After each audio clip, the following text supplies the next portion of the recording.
Wenn ich arbeiten muss, stehe ich normalerweise um 6 Uhr morgens auf.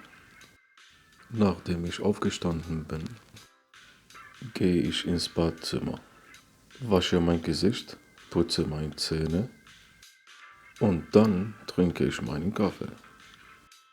Dann ziehe ich mich an und gehe zur Arbeit. Ich gehe normalerweise zu Fuß zur Arbeit, weil mein Arbeitsplatz nicht weit entfernt ist. Aber wenn ich keine Lust habe zu laufen oder wenn ich zu spät bin, nehme ich den Bus. Ich muss um 8 Uhr bei der Arbeit sein. Von 12 bis 12:30 Uhr ist Mittagspause. Nach der Pause arbeite ich weiter bis 16 Uhr. Um 16 Uhr mache ich Feierabend und gehe einkaufen. Und wenn ich nach Hause komme, räume ich die Sachen auf, die ich gekauft habe.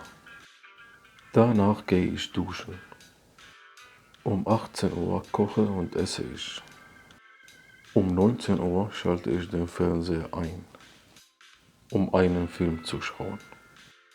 Fast um 21 Uhr gehe ich ins Bett und fange an zu lesen. Ich lese ungefähr eine halbe Stunde. Und dann gehe ich schlafen. Wenn dir das Video gefallen hat, abonniere bitte den Kanal und wenn nicht, danke für Zuschauen. Tschüss.